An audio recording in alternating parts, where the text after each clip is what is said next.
আসসালামু আলাইকুম সবাইকে। আশা করি আল্লাহর রহমতে সবাই ভালো আছেন। তো সব সময়ের মতো আজকে একটা ছোট্ট ব্লগ ভিডিও নিয়ে আপনাদের মাঝে চলে আসলাম। দিনটা ছিল শুক্রবার। শুক্রবারে সবার স্কুল অফিস সব কিছু বন্ধ থাকে, সেই জন্য একটু লেট করে উঠলাম। কিন্তু ওই দিন একটু বেশি লেট হয়ে গেছিলো, সেই জন্য ঘুম থেকে উঠে আমি সরাসরি রান্না করতে চলে আসলাম।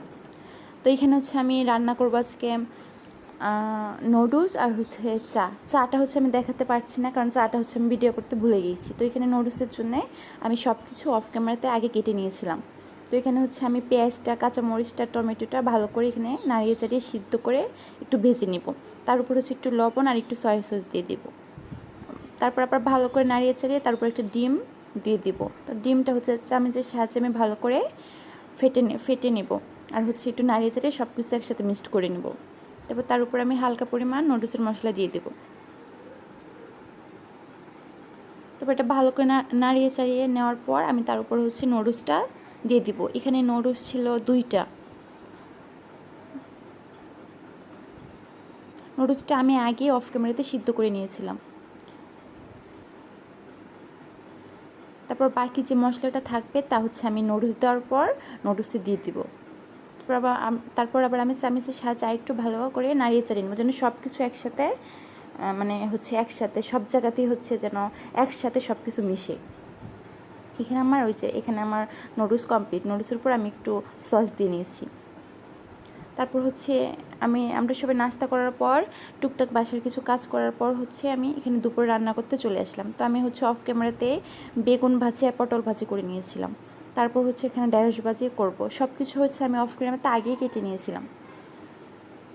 তারপর এখানে হচ্ছে ঢেঁড়স ভাজি হয়ে আসলে আমি এখানে হচ্ছে ঢেঁড়স দিয়ে পাবদা মাছ রান্না করব।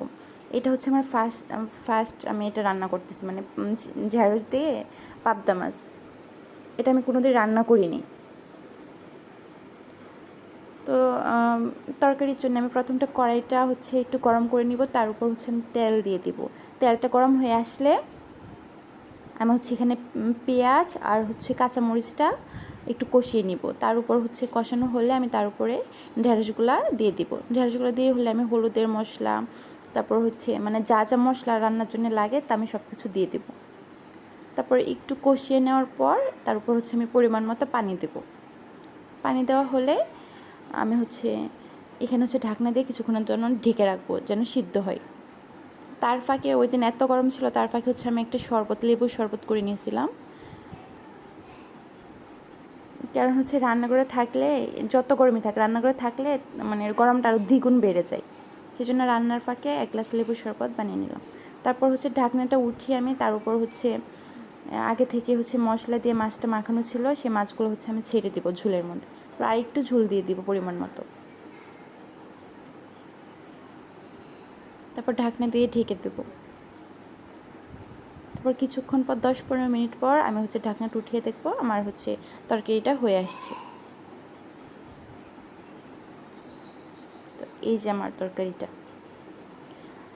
তারপর দুপুরবেলা হচ্ছে দেখলাম যে হচ্ছে একটা কাঁঠাল নিয়ে আসছে। তো এখানে হচ্ছে এটা হচ্ছে বছরের প্রথম কাঁঠাল ছিল। তো এখানে হচ্ছে আমি তাইফের আব্বু সবাই মিলে কাঁঠাল খাচ্ছিলাম। কাঁঠালটা এত সুন্দর পাকা ছিল, বেশি পাকাও ছিল না আবার কাঁচাও ছিল না, এরকম টাইপের কাঁঠাল আমাদের অনেক পছন্দ। তারপর হচ্ছে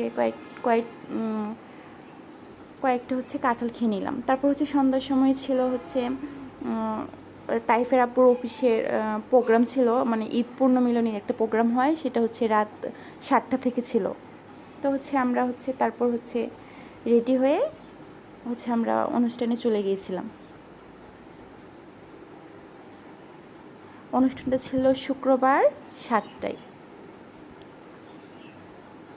তো ওখানে হচ্ছে রাতের খাবার ছিল, তারপর হচ্ছে ওই যে কিছু গান বাজনা হয়েছিল, সেগুলো হচ্ছে বেশি ভিডিও নিতে পারিনি, অল্প ভিডিও নিয়েছি। তো আজকের ভিডিওটা এ পর্যন্তই।